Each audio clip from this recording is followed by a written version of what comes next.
بسم اللہ الرحمن الرحیم۔ ملفوظات حضرت مسیح موعود 26 اپریل 1906 بمقام قادیان دارالعمان۔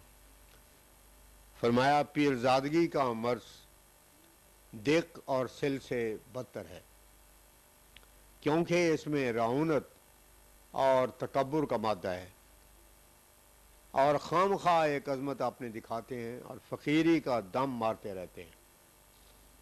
5 مئی 1906 الہام الہی لولاک لما خلقت الافلاق کا تذکرہ تھا۔ فرمایا اللہ تعالیٰ کی کمال رضا جوئی کی حالت میں یہ طبقہ خدمت گزاران کا لولاک کا حکم رکھتا ہے، اور یہ بات صاف ہے کہ اگر یہ طبقہ لولاک کا نہ ہو تو افلاق کی خلقت ابسو فضول ہے۔ افلاق کا بنانا محض اس طبقہ لولاک کے خاطر ہے۔ فرمایا یہ درست رسول کریم صلی اللہ علیہ وسلم کے حق میں تھا، لیکن ذلی طور پر ہم پر اس کا اطلاق ہوتا ہے۔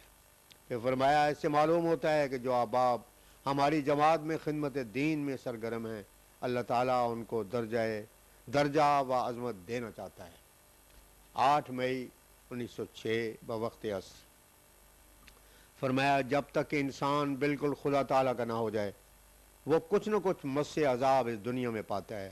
میں دیکھتا ہوں کہ ہماری جماعت کے بعض افراد دنیاوی آرائش اور آرام کی طرف جھکے ہوئے ہیں اور اس میں مصروف ہیں۔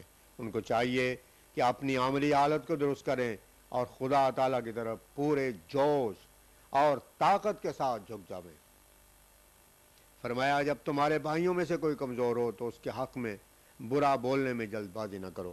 بہت لوگ ایسے ہوتے ہیں کہ پہلے ان کی حالت خراب ہوتی ہے، پھر یک دفعہ ایک تبدیلی کا وقت ان پر آ جاتا ہے، جیسا کہ ان کی جسمانی حالت بہت سے مرحلے طے کرتی ہے۔ پہلے نطفہ ہوتا ہے، پھر خون کا لوتھڑا اور ایک ذلیل سی حالت ہوتی ہے، پھر رفتہ رفتہ ترقی کرتا ہے۔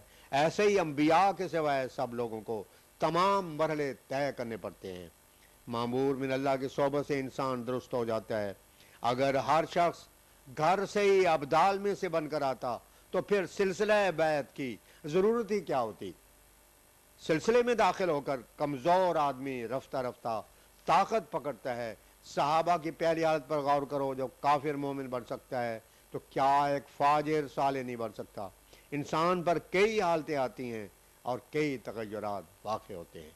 10 مئی 1906 احمد مسیح عیسائی کے حضرت اقدس کو مباہلہ کے واسطے بلانے کا ذکر تھا۔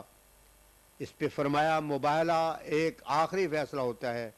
حضرت صلی اللہ علیہ وسلم نے بھی نصارہ کو مباہلے کے واسطے طلب کیا تھا، مگر ان میں سے کسی کو ضرورت نہ ہوئی۔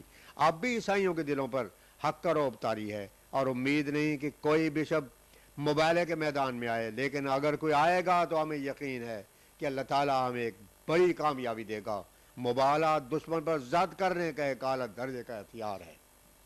پھر فرمایا اس زمانے میں مسلمانوں کے ساتھ بھی بحث مباحثہ فضول ہے، کیونکہ جن حدیثوں اور روایتوں اور عقائد کی بنا پر وہ ہم سے مباحثہ کرنا چاہتے ہیں، ان کے بارے میں خود ان کے اپنے درمیان بڑے بڑے اختلاف موجود ہیں۔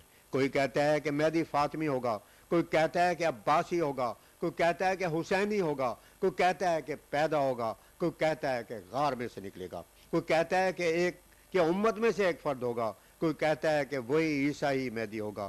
غرض اس قدر اختلافات کے ساتھ تعجب ہے کہ پھر یہ ہمارا مقابلہ کرتے ہیں۔ وہ نہیں سمجھتے کہ آنے والا حاکم ہے، وہ تمام بحثوں کا خاتمہ کرتا ہے اور اختلافی امور کے درمیان میں سے ایک سچی راہ پیش کرتا ہے، اور وہی ماننے کے قابل ہے۔ 21 مئی 1906 میڈیکل اسکول کے جن طلبہ نے اپنے استادوں سے ناراض ہو کر اتفاق کر کے مدرسہ جانا بند کر دیا ہے، ان میں سے 2 طالب علم عبدالحکیم صاحب اور ایک اور قادیان میں حضرت مسیح موعود علیہ الصلوۃ والسلام کی خدمت میں 21 مئی کو حاضر ہوئے اور اپنا واقعہ گزشتہ اور پرنسپل کا 31 مئی تک داخل ہو جانے کی اجازت دے دینے کا ذکر کیا۔ حضور نے فرمایا آج کل اس قسم کی کارروائیاں گورنمنٹ کے ساتھ بغاوت کی طرف منسوخ کی جاتی ہیں اور ان سے بچنا چاہیے۔ میرے نزدیک اب اس معاملے کو ترقی نہیں دینا چاہیے اور پرنسپل صاحب کی اجازت سے فائدہ حاصل کر کے داخل ہو جانا چاہیے۔ جن استادوں کے ساتھ تم نے ناراضگی کا اظہار کیا ہے ان کو اندر ہی اندر ضرور تنبیہ کی گئی ہوگی، اور امید نہیں کہ وہ آئندہ تمہارے ساتھ برا سلوک کریں۔ گورنمنٹ ایسے لوگوں کو بغیر باز پرس نہیں چھوڑتی، گو عام اظہار ایسی بات کا نہ کیا جاوے۔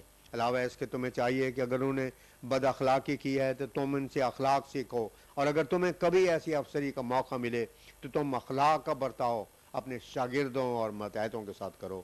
اور جو قسمیں تم نے ضد پر کھائی ہیں وہ ناجائز ہیں۔ ناجائز قسم پر قائم رہنا گناہ ہے۔ خدا تعالیٰ نے اسلامی شریعت میں یہی حکم دیا ہے، اسلامی شریعت میں یہی حکم دیا ہے کہ ناجائز قسموں اور ناجائز اقراروں کو توڑ دیا جائے۔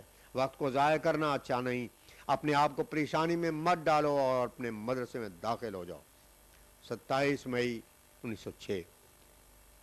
حضرت چودھری اعلیٰ داد صاحب مرحوم کا ذکر تھا۔ حضرت اقدس نے فرمایا بڑے مخلص آدمی تھے، ایسا آدمی پیدا ہونا مشکل ہے۔ پھر فرمایا جو الہام الہی نازل ہوا تھا کہ 2 شیطیر ٹوٹ گئے، ان میں سے ایک شیطیر تو مولوی عبد الکریم صاحب مرحوم تھے، دوسرے چوہیسہ معلوم ہوتے ہیں۔ پھر فرمایا یہ جو رویا دیکھا تھا کہ مولوی عبد الکریم صاحب کی قبر کے پاس 2 اور قبریں ہیں وہ بھی پورا ہوا۔ ایک قبر الہی بس صاحب ساکن مالیر کوٹلہ کی بنی اور دوسری چودھری صاحب مرحوم کی بنی۔ الہام الہی اریحو کا ولا جیہو کا وخرے جو من کا قومن کا ذکر تھا، جس کے معنی ہے میں تجھے راحت دوں گا اور تجھے بڑھاؤں گا اور تجھے تباہ نہ کروں گا اور تجھ سے قوم نکالوں گا۔ حضرت اقدس نے فرمایا اس وحی الہی کو مد نظر رکھ کر ہمارے مخالف ملامین آسانی کے ساتھ فیصلہ کر سکتے ہیں، کیونکہ یہ خدا تعالیٰ نے ان لوگوں کو جواب دیا ہے جو اس کوشش میں ہیں کہ ہم کو بے نشان کر دیں۔ خدا تعالیٰ نے ان کا رد کر دیا ہے۔ یہ خدا تعالیٰ کی محبت اور فضل و کرم کے خاص الفاظ ہیں جو کاذب کے حق میں نہیں بولے جاتے۔ اب مخالف ملموں کے واسطے راستہ آسان ہے، چاہیے کہ وہ خدا تعالیٰ کی طرف سے ایسا اعلام شائع کریں کہ یہ شخص ہلاک ہو جائے گا۔ ایک تازہ مثال ایسے ملم کی تو چراغ دین کے وجود میں قائم ہو چکی ہے، اور بھی جو چاہے آزمائش کر لے۔ ہم تو خدا تعالیٰ کی 1000 حلف کھا کر کہتے ہیں کہ یہ جو ہم پر نازل ہوا یہ خدا کا کلام ہے، جیسا کہ قرآن شریف خدا تعالیٰ کا کلام ہے۔